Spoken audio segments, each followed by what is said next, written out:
Alrighty. Now I'd like to start off with,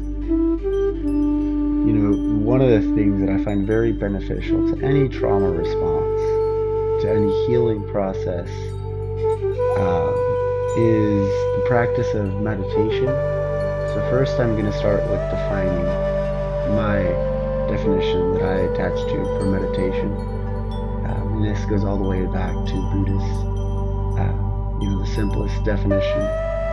And it's to be present, to observe, to be present. Let me just figure that one. What does presence mean is to accept where you are. Presence doesn't necessarily mean that you're in a state of joy or a state of pleasure. Acceptance brings peace. So the practice of presence results in a state of peace. And so meditation is training presence. It's choosing presence. I'd say it's a choice in that matter. A lot of meditation is seen as like still forms of meditation, so sitting down, which is very beneficial. Any form of meditation is beneficial.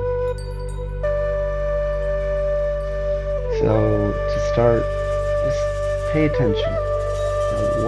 What's happening right now for you? What's going on in your physical body? Is there tension anywhere? Is there anti-tension? Is there relaxation? Is there calmness anywhere in your body? Sometimes it's easier to notice the negatives in the experience. And so I like to try to keep space, bring that focus to the neutral and to the positive. So I welcome you to take a breath. If you feel the need or want to take a deep breath, take a shallow one. If you want to take a shallow breath, take a deep breath.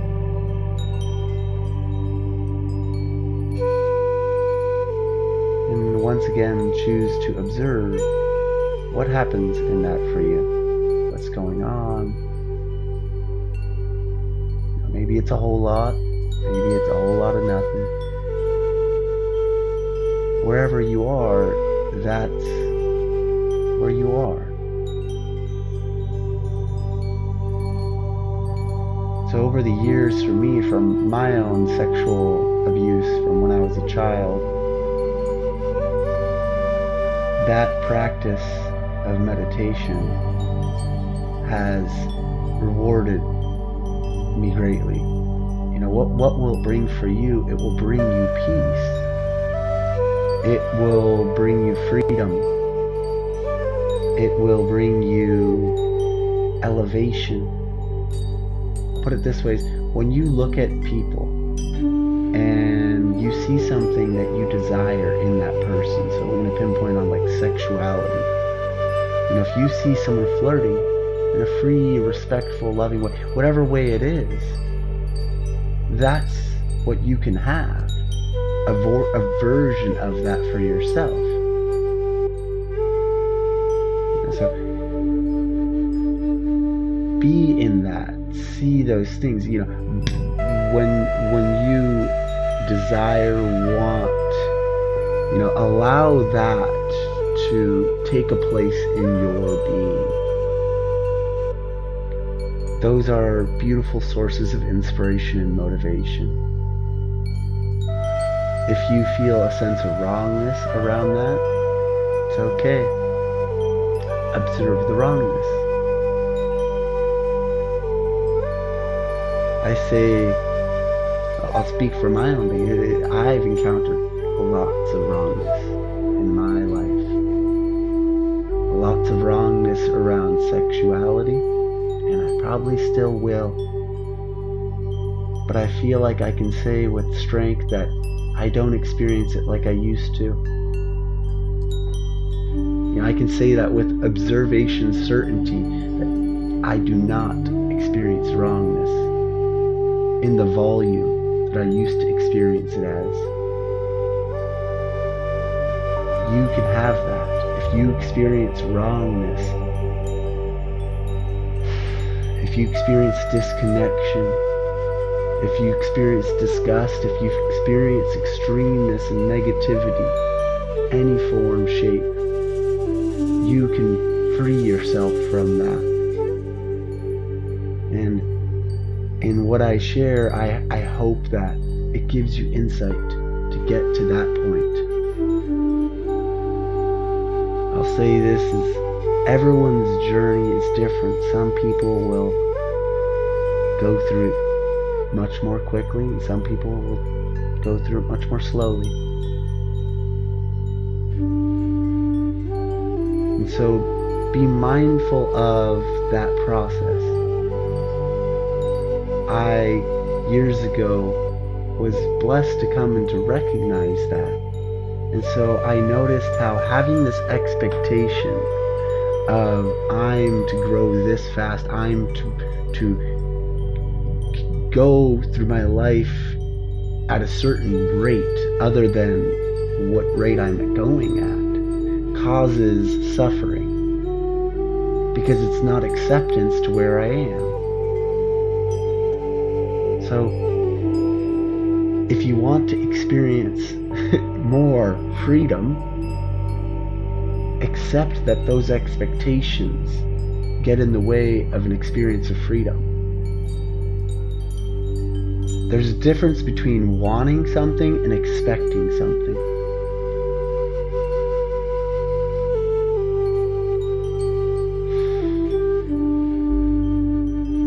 Where did my journey start where I started to acknowledge my sexual trauma, and what was that for me to then start it?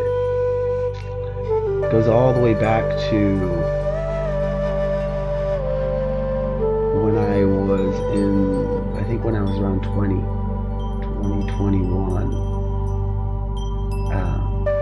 I think I was like 21.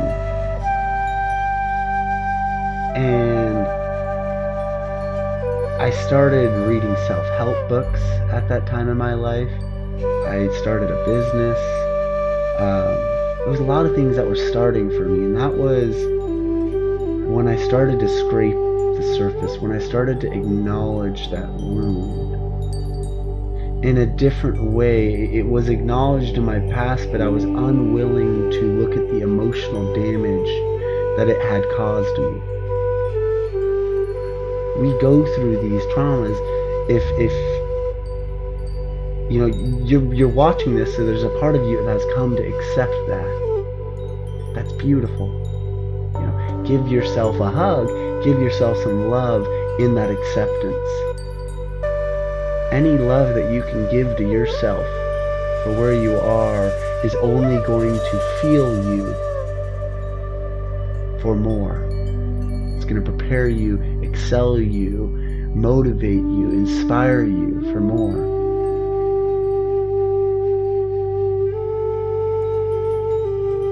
So in that beginning of that journey for me, I started reading over the years, read books and took information. I started sharing my story. A couple years after that, I got my first therapist. And it was just like a slow journey. I think I'm gonna be popcorning around. It's just part of me. You're more than welcome to drop questions in the comments below. I will make it a conscious effort to come and answer those questions, because I want to help. So what comes up for me is some of my sexual experiences. Some of the profound ones were ones that I, with my partner, were able to do meditative sexual experiments. And what that looked like, what that was I would suggest, hey, can we just do something sexual and be very slow in it? One of them I remember, and I'm going to go into details because I think it's beneficial, is I was it was oral sex. I was receiving head, and my friend, I asked her if I could just start verbalizing what was present for me while she was, giving me head. And so I did that, and I was surprised what came out, because I was experiencing pleasure, and then all of a sudden I started expressing that I was feeling wrongness and I was feeling shame, and that surprised the shit out of me. It didn't make sense. Now it does when I look back at it, but in that moment it didn't. It's because I pushed away so much of those emotions. And so that was a beautiful exercise. To simplify it is go into the bedroom with your sexual partner. It's share this stuff with them. Share these things with your sexual partners. If you've been through sexual traumas, share those with your partners. Some of them might not know how to hold space for that. That's okay. Let them go if they're not able to. If they're able to, they have been given to you to help you heal. And so in that, do that. Say, hey, can we do an experiment? Can we do a meditative sexual practice? It might be weird. It might not. Let's just be in this. And do that. Say, I'm going to verbalize everything that's happening for me right now. And we're going to do something. It can be,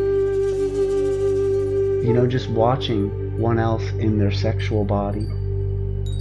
It can be a step further, saying, hey, can you put your hand on my genitals? If you're a female, be your pussy, your vagina. If you're a male, it can be your dick, your balls, wherever it is for you. For me, I have these points in my body. So near my genitalia, my groin area, I experience these triggers. And so what those were, I'm going to use trigger and activation as words that go back and forth. A friend shared that to me. Actually, this friend that I did this meditative experience with shared that word activation with me. And since then, I've learned to replace it. And the reason I replaced it is activation has more of a positive connotation. Feels better. You activated me. It's like, oh, you're giving me an opportunity, versus you triggered me. That has slightly of a negative thing. I know what people mean. It's just those little positive shifts help me then see the opportunity.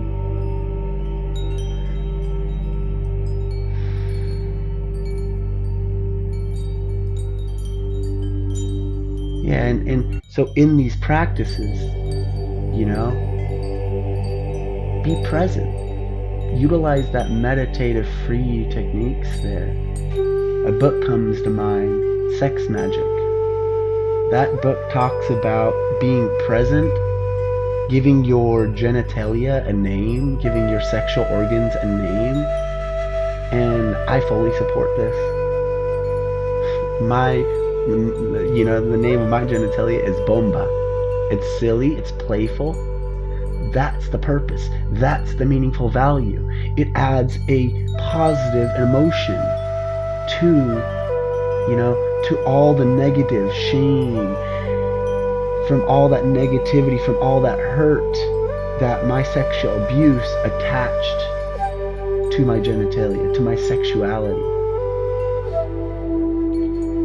So whenever there's an opportunity to bring more love, to bring more kindness, to bring more positivity, do it. And so that book, Sex Magic, talks about that, is give it a name. Give yours a name. Allow yourself to be silly in that. And it takes it even a step further. It says, now allow, for me I'll say this, allow Bomba to tell his story. So allow your genitalia to tell its story. Allow yourself to do a mind experiment where you just let it happen. If it feels weird, let it feel weird. It's okay. You're not hurting anyone. You're not doing anything wrong. If you're feeling wrongness and you're feeling weirdness, that's okay. Let that be there. Speak the wrongness. Acknowledge its presence. It's helping you. I know it might not feel that way. It does not feel good to feel wrong. It is there to help you. It is indicating you have a wound. You are hurt. It is saying indirectly, help me, love me, care for me.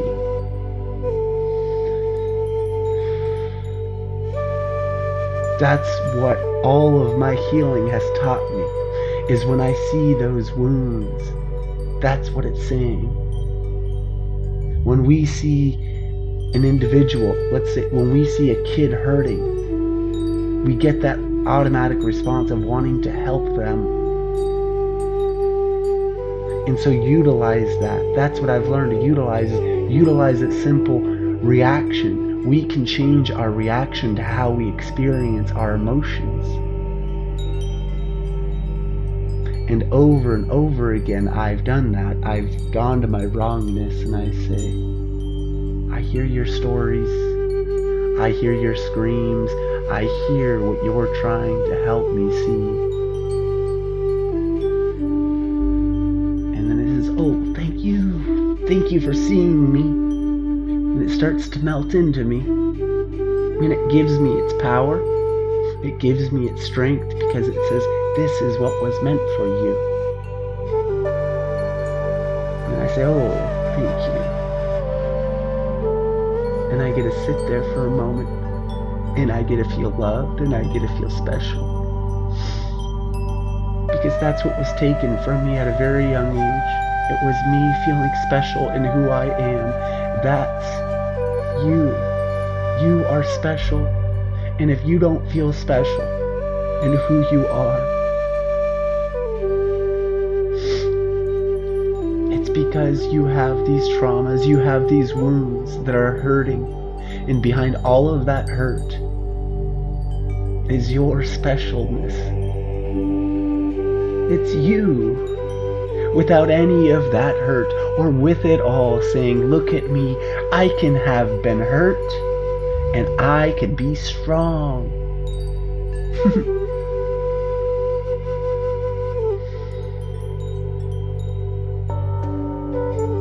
Use sighs.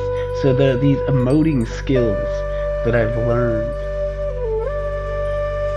These emoting skills are simply that. They're there to help us express emotion. Look at and question your emoting skills. Say, what are my emoting skills? How have I sharpened? How have I improved my skill of emoting? You know, and push into that. So I'll talk about one right now, is a sigh. You've probably recognized or seen me take some nice sighs. A sigh in its mastery is emotional regulation. When emotional intensity comes, a beautiful sigh in mastery acknowledges the intensity and regulates it. It accepts it, allows it to be there. It's an expression of energy coming out. It's saying, oh, too much. It's like a pressure release valve. Saying too much,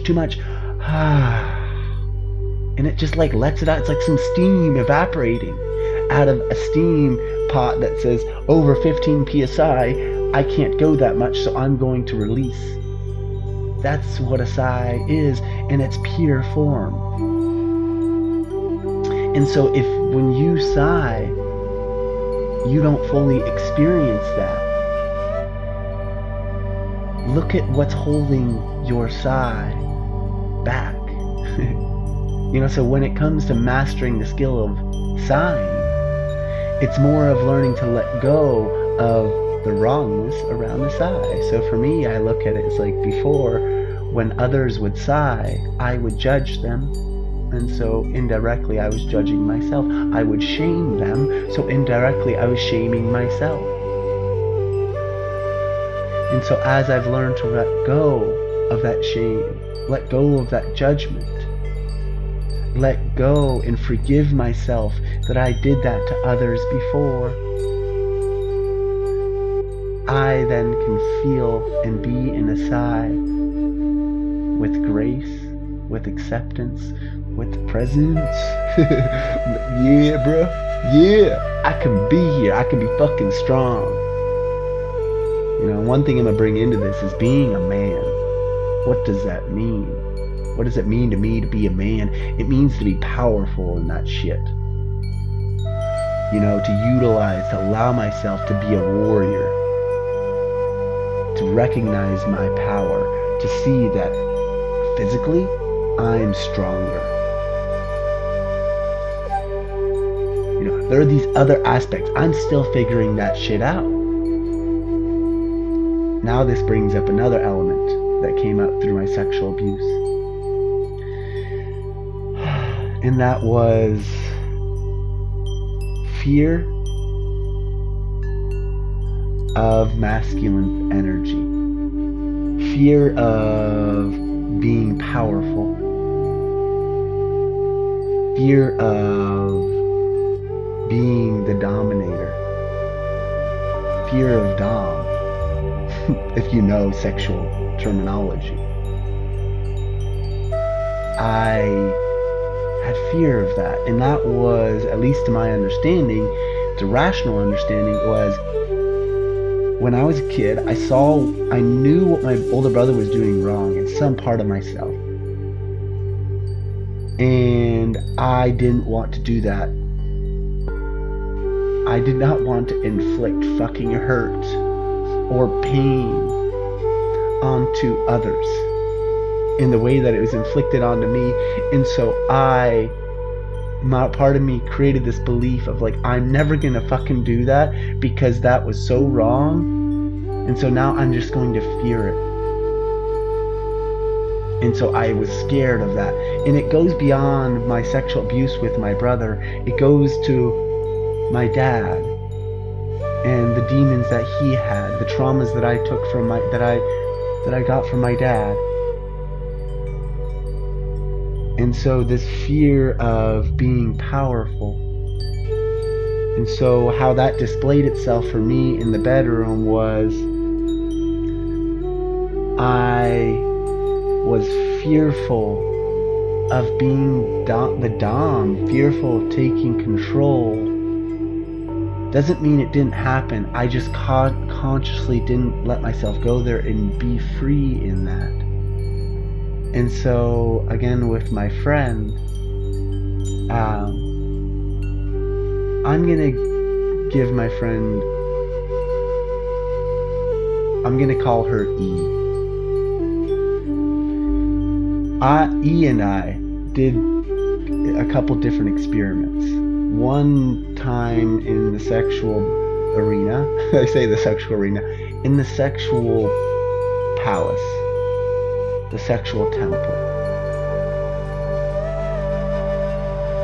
She welcomed out me to step into my power. She held a space for me to be safe in me being dom, playing dom. And I remember that.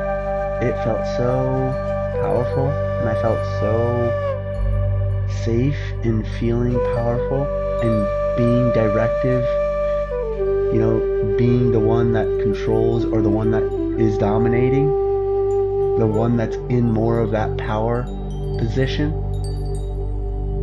And since then I was like, oh, that feels like me. It feels so good. It feels so strong. It feels like the man in me has come out and said, hello, I am here. it was just powerful. And so since then, it was a slow progression of me wanting and craving more of that.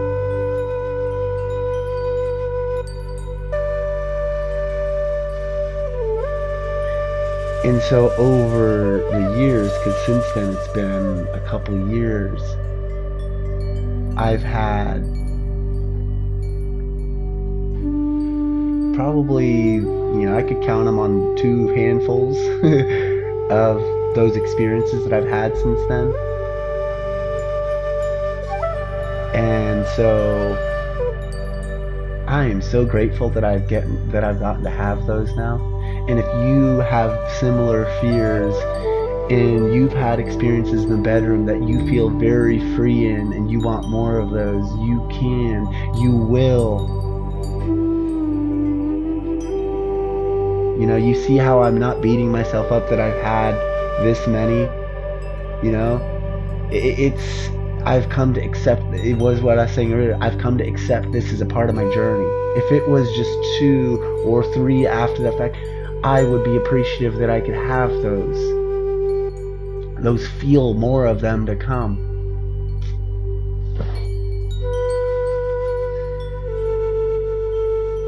One thing that it helps me in when I allow myself to be the man in me, it helps me have firmness with myself, boundaries, respect. It helps me say no.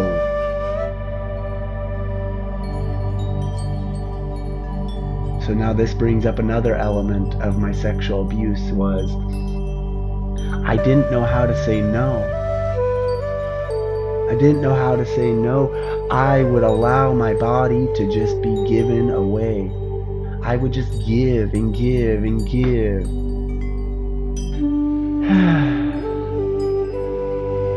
There was this moment when I was staying over with E. I had a therapy session, and I came to recognize that I had this obligatory pattern in me that so many times, if not all of the times when I was in the bedroom with my sexual partners, that I felt the obligation to give myself sexually as if saying no was wrong of me. Saying no was that was not okay, that wasn't right, it wasn't there for me.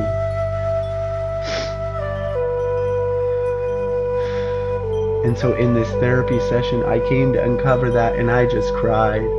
I had 2 back-to-back therapy sessions with 2 different therapists. And I remember just bawling my eyes out because I was like, I don't want to give myself through obligation anymore. I don't want to feel like I need to give myself freely, without boundaries. I was emotionally coming to recognize that it was okay to say no. That it was okay to respect myself, to love myself sexually.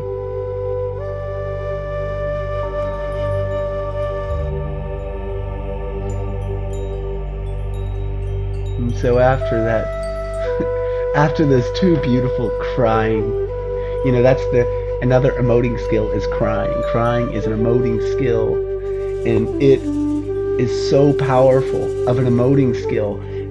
Probably one of the most powerful emoting skills. Thank you fucking crying. I like to acknowledge things in the spiritual realm. So crying, I see it as a spirit. And so to that, I say thank you, the crying spirit, for showing me, letting me, helping me let go of these wounds, helping me heal these wounds with tears, with you.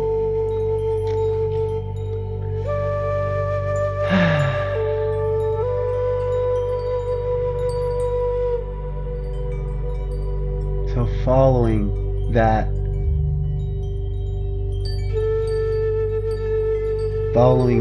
cry, I just recognize my volume on this shit is probably really loud, so I'm going to drop it down. I apologize about that. So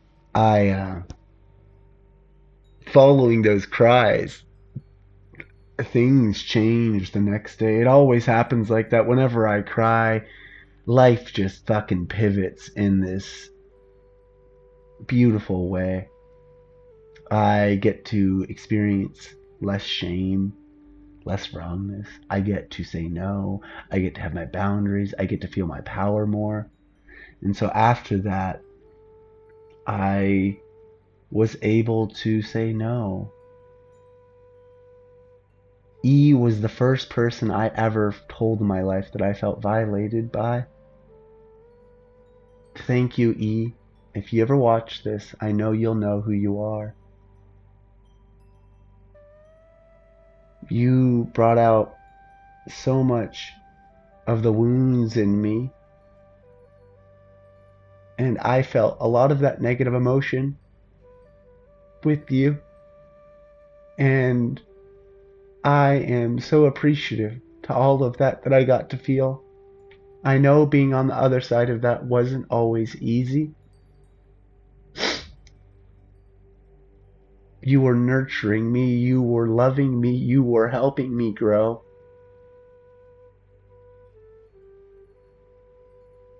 I love you. You are so beautiful in who you are.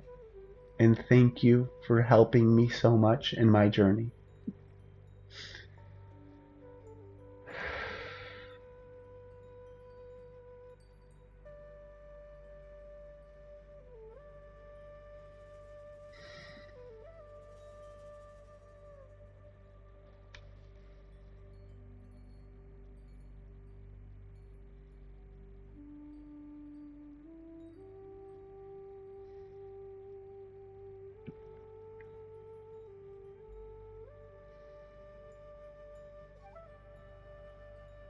One thing well, let's go here. So where am I now? So last weekend, I'll share not last weekend, the one prior to that. I went out. I love dancing. I have this one club that I go to. Shout out Walter's Warehouse in Phoenix, Arizona. It is like it's just rave scene, but it's much more. Let me describe it as it's like half museum, half dance club. Like the most creative venue I've gone to, I've experienced. And so at Walters, I I feel safe. I feel at home in a lot of ways. And as I was there, I saw this girl or this woman, the most beautiful woman in there for me. And I remember I liked her pants. So I told her I liked her pants. Told her hi and said that, and didn't really see her after that too much until later. I was outside, and they have like a back area for like smoking and just outdoors with picnic tables and whatnot and chairs. And so I was sitting talking to some people, and then she walks by, and so I said hello, and she stopped and came and sat right next to me.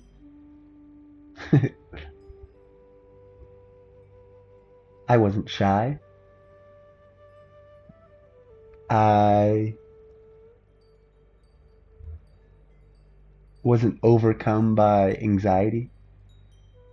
And I say that because I used to. When I would be sitting next to someone and talking to them, someone who I found highly attractive, sexually attractive, it would overwhelm me, my nervous system. I didn't know how to be. And so, she was sitting there and I was sitting there, and not only was she sitting there, she came and got real nice and close to me. We were just like shoulder to shoulder, kind of. I wouldn't say we were like leaning into each other, but there was that physical connection, and it was so warming. And we talked and shared a beautiful connection, and I was feeling myself like sexually, and I'm okay with that now. I used to experience a lot of shame and wrongness with just feeling that simple interaction. I share that because it's so simple now. Doesn't mean there wasn't moments where I might have felt a little off or felt a little wrongness or felt a little anxiety make it pop up.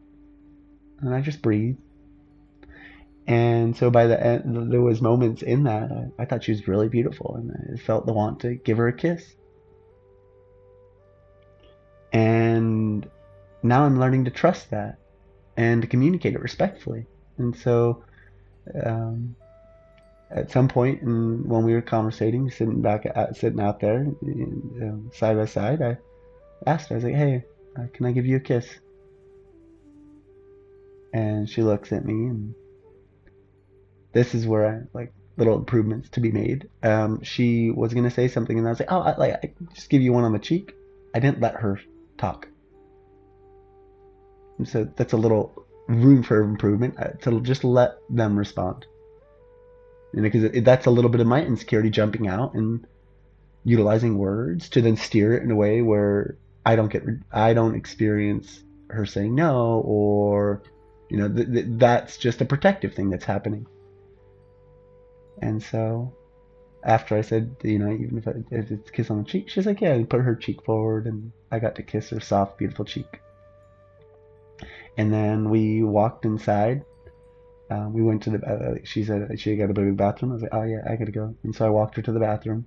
And by this time it was the end of the night, and um, she, as I was going to the bathroom, she met her friend right there, and she said, oh, I hope to see you again, and kind of dwindled our fingers together for a second, and then I went into the bathroom, and that was it. It's such a simple interaction that I wasn't able to have interactions like that years ago, even a year ago, with that smooth and ease. Being able to flirt like that, engage with my own sexual energy like that, being able to experience a moment where I saw little improvement and not hyper fucking focus, and then go to this place where I would just then beat myself up and feel like a piece of shit and feel wrong. Like, that used to be my normal. That used to be just, that's how it was for Aaron. And now it's like I get to go through that, feel loved, even though there was a moment where, like, okay, I could improve there. That's okay. You know? And so now it's just like, yeah, high five, bro. And yeah,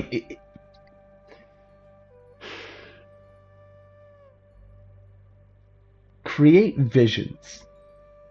Go into your imagination and allow a sexual experience to be created that's powerful, that's beautiful, that's full of love and freedom.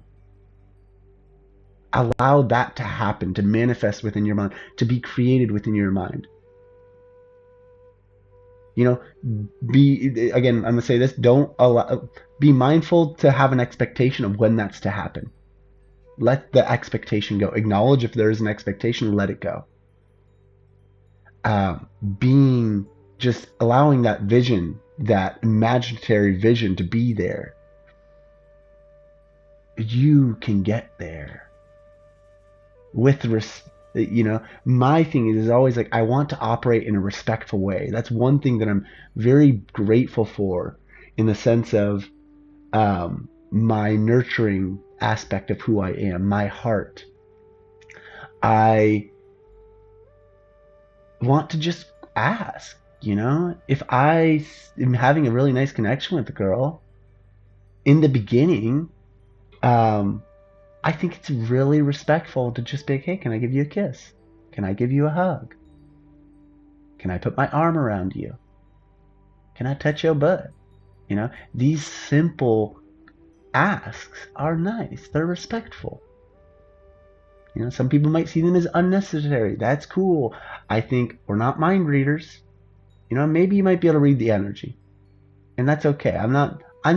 For me, I've learned that when I operate in that way, most people, they take a little surprise by it. And they're like, oh, that feels sweet. I'm being respected. That's what I'm doing. I'm respecting their boundary. And I'm giving them an opportunity to say no. And so that way of operating, just the simple gestures, the simple wants, the desires that happen to me, there's a way to communicate them verbally. it makes me think of, I'm gonna link the book, The Sex Magic. Here, I'm gonna type it up on here in a little notepad. New. I'll drop these in the link or in the description. Sex Magic.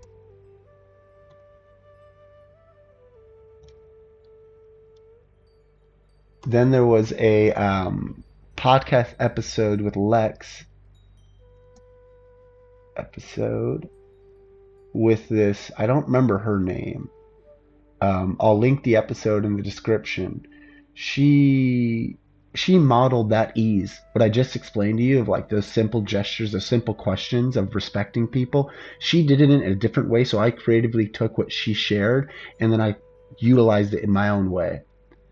She's I'll link her. She just had a very easy way about going about sexual encounters, because she's a very beautiful woman, and she talked about how men would approach her and say disrespectful things, be disrespectful verbally and try physically, and she had a really beautiful way of just interacting with them. And she's like, yeah, I she doesn't receive, she learned a way to communicate that lovingly just lets people's disrespect bounce off of her, and they look at themselves and they stop doing it, because she does it in a way that helps them recognize, oh, what am I doing right now? Because people, I'm gonna say this, is most people don't realize when they're in a mode of projection, when they're hurting and they're projecting that hurt onto others. And so there is a way to communicate, to guide people to that in a very simple, easy way. And so that's what she talked about and modeled. And I was like, I want that.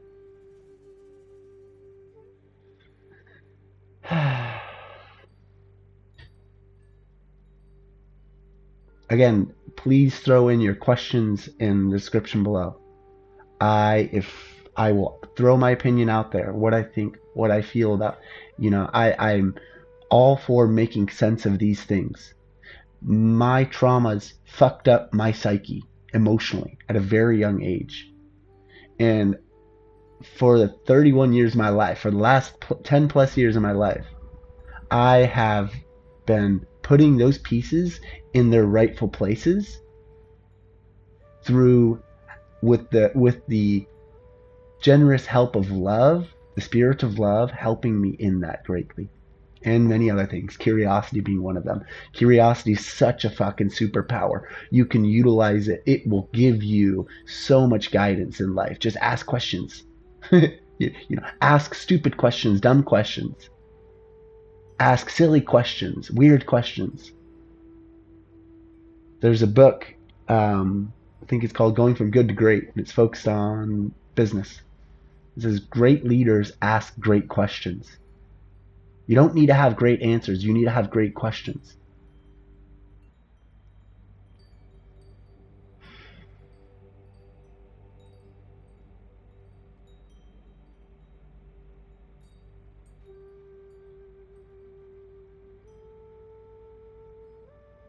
I did a episode on the SoftWhiteUnderBelly around my big T traumas.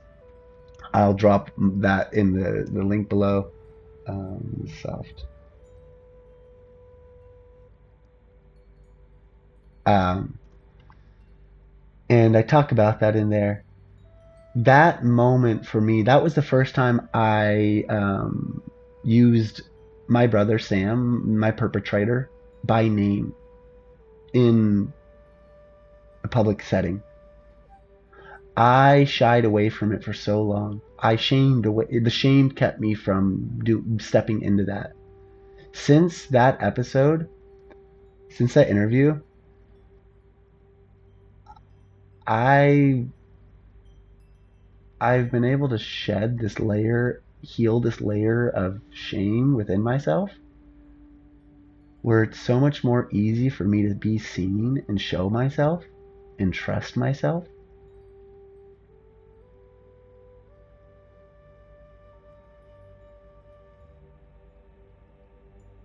So on that, when it comes to your sexual trauma, talk about it. Start wherever you can, wherever you feel safe. And I say that in the sense that you don't need to go and share it with the public. Share it with somebody. Even yourself. And what I mean by that is make a video. I've done videos like that. Literally just have your camera recorder, record yourself sharing that to yourself. Share it to somebody. Put it into words. That's step one. Or that's like one of those steps. It's just like, I'm not going to say, don't need to say this is this fucking steps to like full healing. There are steps in that, tips in that. So those are some of the steps I've taken. Share. And every time you share it, try to share it differently. Because every time we have a different perspective of this thing, it gives us more insight. We get to learn more. I get to learn about my own thing. Even right now, I'm sharing it differently, which then I get to have a different perspective, which then allows me to grow more, learn more, expand more. And so I can't even count the amount of different ways I've shared my sexual trauma. And I say that in the sense of share. If you can, share it non-verbally. Make a painting about it. Create something with it. Use your hands. Whatever. Dance with it. Express it. You know, here's a meditative exercise is take a feeling around your sexual trauma. Any kind of feeling. Be with that feeling and now allow yourself to express it. If you can be like whatever comes out, you know, like for me that it feels weird and disgusting and these things, and that needs to be seen, and it's seen when it's expressed. And so take that feeling and express it. And then go to another feeling, another one. Whenever you feel safe, do this.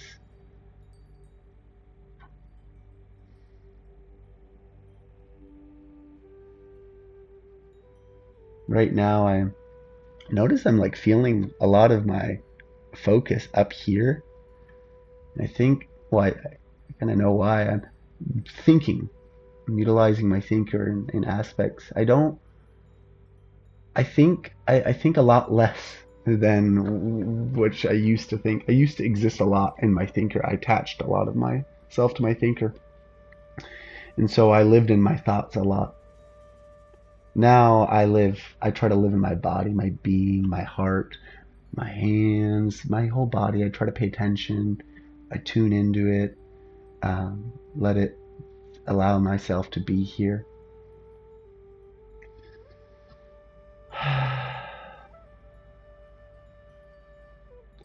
Alright, so I'm going to throw on some freestyle beats, and I'm going to do a little freestyle, and I'm probably going to share some more videos around this.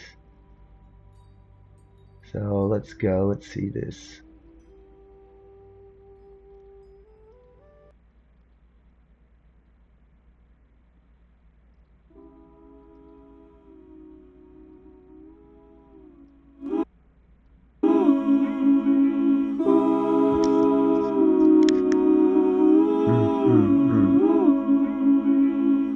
I'm hurt and I'm screaming, don't you feel me? I know you don't always see me when I'm hiding behind the ceiling. When I'm saying, if you don't know how to be a man, just be the submissive type and think that it's right because you don't know how to exist in the wrongness that's displaced inside of you. I understand that it confuses everything that you see, and sometimes you don't know how to feel, and sometimes you're sitting here wrapped in thinking that I gotta dribble, and I gotta find myself, heal, and sometimes I gotta be ridden and ride. Looks like low tide. So I ask of this to be quiet inside, to say that I can find the equilibrium, saying that I can do everything as if it's something that's speaking by. Say that sometimes I like to cry when I can find these roadblocks saying that no, don't be going to the other side. And so the itty bitty breaks when it's token. You're sitting here in my mind states and everything's sitting as if it's a machine putting the cash in and saying, nah, you Charlie Sheen, go back to it, you're gonna be crazy, seeing these things as if they're not meaning to be meant for you to be growing into. Indecipher, indirect communications that sometimes show you the relations between love and yourself, saying that you can feel special, and if you don't, look at yourself, for the wounds are there, taking their ways, and saying that you can make yourself to that place that you feel elevated to. And so the specialness that takes away from who you are is something that can be shared. It's so infinite and abundant in every fucking star. When we look up into the stars, we see the shininess of it all. The darkness ensues and we see it all. So that's the same way when people look at Earth and the human beings. It's so much there. It's infinite in the way that it can be impaired, that it can be shared. So I look at myself and I say, what are you trying to tell back to me when I'm sitting here in this preaching mode as if something's happening? I'm like, yes, map this shit.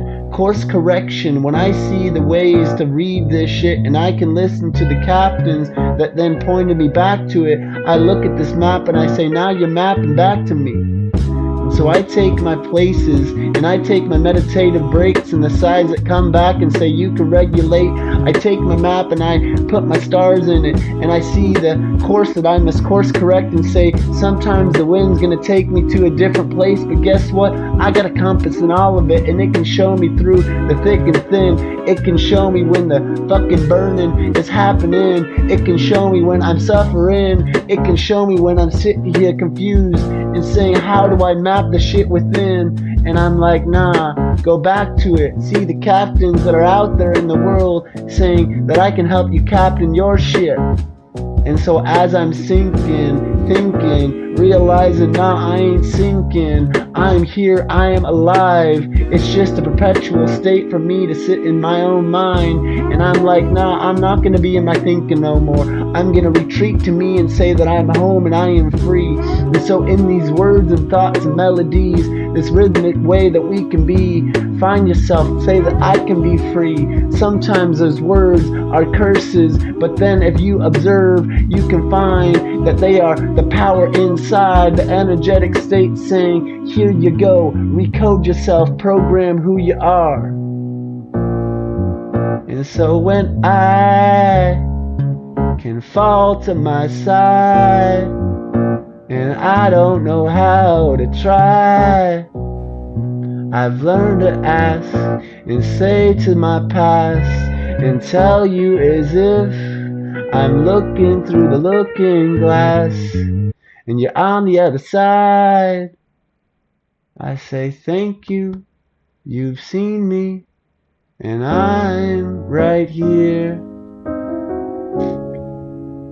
Alright, so I'm gonna... Oh, I'm gonna pause this. What the fuck happened?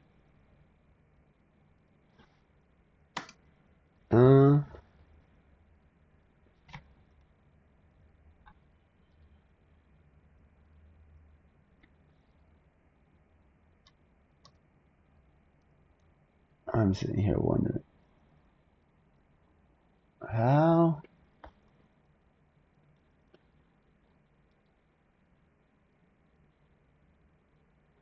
Some locking of something. Shit. Oh, I think that's one way to cancel.